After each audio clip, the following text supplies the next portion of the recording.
Are you tired of dragging your views to sheets in Revit one by one manually? What if I told you that there is a better way to do it by using Revit API? Way better, way better. You see, in the previous video we created hundreds of sections for our windows with the click of a button, including elevation, cross-section and plan for each window. And now I want to create a sheet for each of them. And obviously, making it manually will take me days. But instead of that, I want to show you how to do this by using Revit API with Python. So let's automate placing our views to sheets in Revit. First of all, let's go to Revit and have a look what we're dealing with. You can see right here I created one sheet manually, so get an idea what we're trying to automate. Right here I have my elevation, cross-section and plan view. And if you remember, in the previous video I created this button, which created us hundreds of different sections. If I'm gonna scroll through here, you'll notice that there is a pattern. Each individual window has these plans now. Here's the cross-section, elevation and plan. And this is our goal, to go through all of these views and place them on sheets exactly in the same pattern as I showed you right here earlier. So you might be wondering, but how are we gonna do this? And this is why we need to brainstorm and write down all the steps. I already prepared them inside of the button, so let's go and have a look at the code. This is the simplest template we need. We just need our doc variable, imports, and name and description for the button of pyRevit. That's it. And now here are all the steps that I wrote. First of all, we're gonna get all views and filter only those that we wanna place on the sheets. Then we're gonna go through these views and sort views for placing on individual sheets. Then we're gonna iterate and create new sheets for all of these sorted views. Then we're gonna place these views on sheet, and then we're gonna start thinking about how can we define position so we can actually place it correctly on the sheet. Then also along the way, we're gonna handle errors during placement, and I'm gonna show you a great example of using SubTransaction. I finally found a really good way where it can be used. Obviously, we're also going to rename our sheets, because nobody wants to have sheet 1, sheet 2, sheet 3. And by writing all of these steps, we'll be able to create hundreds of new sheets for our Windows sections. And now I hope you got as excited as I am, and I want to wish you happy coding. Let's begin with the first step, where we're going to get all views and then filter them. Getting views is not that complicated. I'm just going to create here all views. I'm going to use filtered element collector of class view. Then let's make where element is not element type, convert it to a list of elements. And now I want to filter only the views that I'm going to place on the sheets. And the problem here is that every single office manages their views differently, and therefore you'll have different logic on getting your views. In my specific case, all my sections, they have this py prefix, which is really handy and I can easily get all of them. But for you, it will be different depending on how you're getting your views and what kind of views you're trying to place. So I'm gonna write views to place is gonna be view for view in all views if this prefix py is in the view name. Alright, so getting views was very simple. Now let's go to the next step and we're gonna sort our views for placing on sheets. Now we need to go through all of our views that we're gonna place on sheets and sort them by each individual sheet. It's also gonna depend on how you organize your views. My case again is gonna be very simple. You'll notice that all of my sections, they have the same name right here. There is a family and type name combined of each window, and then in the end I have in parentheses, is it elevation, plan, cross-section. And we're gonna do this the following way. First of all, I wanna import default dictionary from collections, because for this case I wanna create dictionary of views. I'm gonna create default dictionary where put a dictionary as default value. It might sound a bit confusing, but I'm gonna paste my desired structure. This is how this dictionary is gonna look. Inside of there, I'm gonna have keys for each individual window name. And then for each of them, I'm gonna have another dictionary where I'm gonna have keys as my plan, elevation and cross-section, and I'm gonna assign certain views to each one of them. And then later on, when I iterate for this dictionary, I can get the correct views and know where I wanna place my plan, elevation and cross-section. And now to actually sort my views to place, I'm gonna write for view in views to place. Then let's create try and except statement just in case we're gonna get any errors for any of the views. Again, it will heavily depend on how your views are named, but in my case it's gonna be fairly simple. First of all, I'm gonna get my view name, and right away I wanna remove this py prefix because we don't need it anymore. And then we're gonna get our window name by taking this view name, and then we're gonna split by using this space with parentheses. And we're gonna take the first item. Because you see in my Revit, if I'm gonna have a look, all of them end in these parentheses with the name. Is it a plan? Is it elevation? Is it a cross-section? And there's a space in the beginning. The only thing is I need to make sure that I don't have any parentheses in my family or type names. Otherwise, it's just gonna break a little. We're gonna get our window names, which is gonna be family name with a type name, and we're gonna use it as unique keys in our dictionary. Now I'm gonna do the following. I'm gonna write if plan in my view name, then I'm gonna add this item to my dictionary. I'm gonna use the window name as the first key and then plan as the second key. And I'm gonna assign view to this nested dictionary. Because as you remember, right here I have my view name, which is gonna be this window name. And inside there is gonna be another dictionary where I'm gonna make plan, elevation, and cross keys. And right here I'm gonna define this is the plan, and now I can duplicate it 2 times. And right here I can write cross and elevation. We're also gonna use the same names inside of our keys. Also, we need to make it elif statement to make it a little more efficient. And in this case, I don't see a point having it on multiple lines. Instead of that, I think it will be more readable if we're gonna place it on single line. Now it becomes much more readable. Here we have our if statement, then here we define our dictionary keys, and then we assign our views. Now before going any further, let's make some print statements and make sure that we're getting correct views. I'm gonna write for window name and dictionary of window views in dictionary items. First of all, we're gonna print the window name, and then we're gonna iterate for the views that we got for each one of them. And we're gonna print each individual view name. And also, let's add here a separator with lots of dashes so we can differentiate between different windows. Now, let's go to Revit, and we're just gonna click on this button and see if we get any errors. And you can see I got a bunch of different views right here. So in my case, I know that all these windows have different sections, and they come in sets of 3. So all of them have cross, plan, and elevation. But keep in mind that somewhere here, if you would set something differently or one of your windows wouldn't have certain view, then you might get some errors or they're just gonna be ignored. So this is a good thing to keep in mind as well. In my case, I know that every single window has exactly 3 views and I got all of them. Alright, now we're gonna iterate and create new sheet for each of these sets of windows. We're gonna take this and copy, and we're gonna comment it out as well. And now paste it right here, and we're gonna continue working like this. So first of all, we're gonna get all of our individual views and assign them to the variables. I wanna get my plan, then I wanna get elevation and cross section. And this is how we're gonna get it. Now I can create a new sheet for each of these iterations. Let's go to Revit API documentation and have a look how we do this.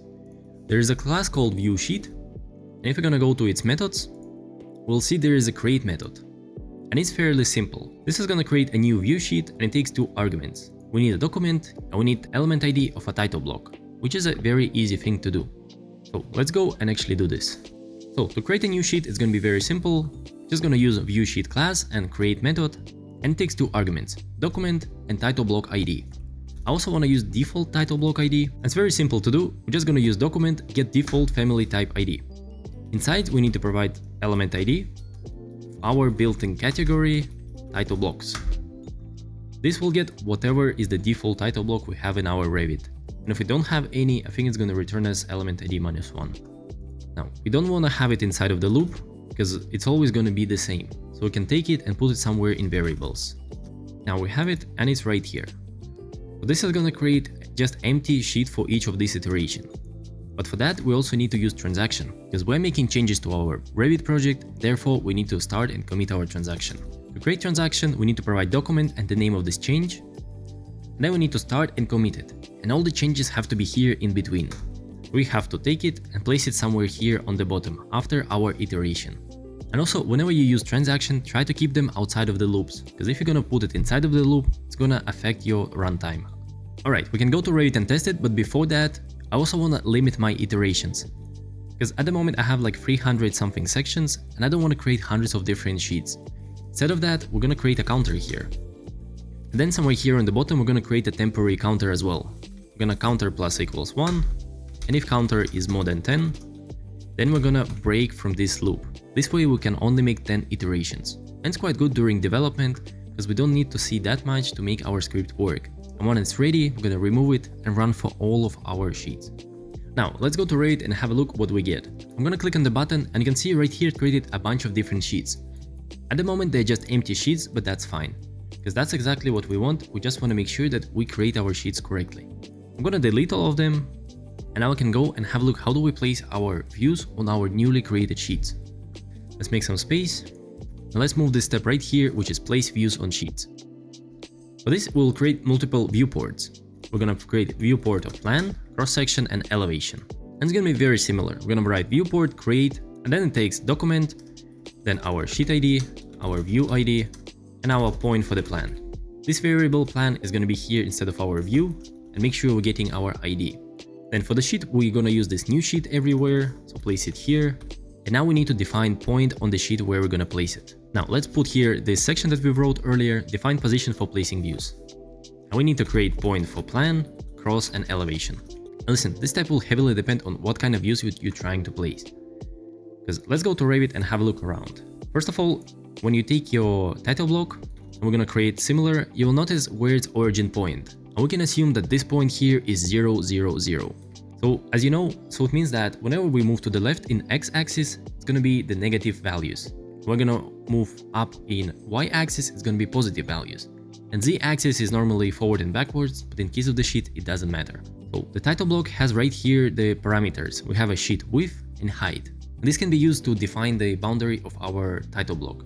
In my case, I'm gonna use much simpler approach, and I already manually placed all these views right here. And this is something like I wanna do for all the other views as well. I'm just gonna select any of these viewports, go to Add-ins tab, and with Revit lookup, I'm gonna snoop this selection. Now, I got here my viewport, and I can scroll all the way down and have a look at the viewport properties. One of them right here is gonna be get box center. So I think I'm gonna hard code all these values. I'm gonna manually define variables for all these locations, and I'm gonna assign it for every single window. I think in majority of cases it's gonna work well, but in other cases where windows is gonna be much wider, this might fail. It's still gonna place them, but they might be a little bit intersecting. But we're gonna anyway checking all the sheets manually, and then we can just move a little bit to the right and to the left and fix it. So this is not a big issue. The point is we're gonna place all of our views on newly created sheets somewhere where we actually want them to see. Now let's write down all these coordinates, and I'm gonna round the values a little. This one is -0.4, this one's gonna be 0.75, and the Z is we're just gonna keep it 0. I don't think it matters at all. This was our elevation, so it's gonna be right here. It's gonna be -0.4, 0.75, and 0. Now let's select the plan section and cross section together, and we're gonna snoop them as well. Let's move it on the side and let's come here. So I can see it's here -0.4 and then 0.3, because Y is so much lower, I'm sure it's a plan section. I'm gonna write it here. And lastly, we need our cross section. So in here we can see it's -0.15 and 0.75. And again, in my case, it's gonna be fine to define these values inside of the code. But if you're placing different kind of windows, you might want to calculate all these distances and find the width of the viewport. Oh, and by the way, I didn't show it to you. Inside of here, you can get the box outline right here. Right here, we have the maximum and minimum points. And you can get all the other points and their length and so on, and then calculate where you want to place your boxes. But now we're going to go back to the code. So we defined our points here, and we created our viewport for the plan. Now let's do the same for the cross and elevation. We're going to take these points and place them here. Make sure you also update your views. This is going to be our elevation, and this is going to be our cross. This one stays the same because they're supposed to be on the same sheet and on the same document. Now we can go to Revit and actually see if we create them. Let's click on the button. I get a warning right away. We can look at it, and it tells me that some views cannot be added to the view sheet. And this is something that we have to address. Because you see, some of the views, they are already placed on the sheet, therefore they cannot be placed anywhere else. I think if I'm going to delete this example sheet I have right here, click on the button, then it's going to go and create them correctly. It's not going to name them, but we can see that it actually creates my sheets. So I need to make sure that before I actually create my sheet and place my views on it, that it's possible to do, and they're not placed anywhere else. I'm gonna go back a few times because I want to keep my example sheet as it was. Now, somewhere here, before we're gonna place our views, we need to make sure that we can actually do this. Let's go to documentation, and I want to show you one method. And it's called canAddViewToSheet method, and it's a method inside of viewport. Before we create it, we can actually make this check. It takes 3 arguments. We need to provide document, our desired sheet, and our view. And it's going to return true or false, depending on whether we can do this. So let's undo it somewhere here. And now we're going to write if viewport can add view to sheet and provide 3 arguments: document, new sheet, and plan ID. And then we're going to do the same for our elevation and also the same for the cross section. I also noticed that this one is actually supposed to be ID of our new sheet. And I know that this is a very long line, but I want to make it as a one line anyway. So we're just going to write if viewport can add our plan view. And we also want to make sure that elevation can be added. And we also want to make sure that cross-section can be added. And now in here we write what we want to do if something happens. Python is going to look at this and think that this is a one line. Now, when 3 of these come to true, I can do something. And in my case, I would normally want to place my viewports on it. However, let's think about it that in case when they don't return you true, you will notice that we already created our sheet. This is not good, because we're going to create our sheet, then we're going to find out that we cannot place anything there, and then we're just going to leave an empty sheet. We don't want to do this and we don't want to delete it. So instead of that, we're going to use SubTransaction. And this is a really good case for SubTransactions. Because right here on the top, we already started our main transaction. And inside here, we can create our sheet, then we can make our if statement to see if we need to use this sheet. And then by using SubTransaction, we can decide, do we want to commit this change or we want to kind of roll back only this specific step. And to do this, I'm going to create here SubTransaction. Now let's also add here a big comment saying that SubTransaction will allow creation of new section only if we can place them. Otherwise, this step will be rollback for this iteration. We start SubTransaction the same way, but we don't need to provide the name, because this is a part of the transaction and they can only exist inside of active transaction.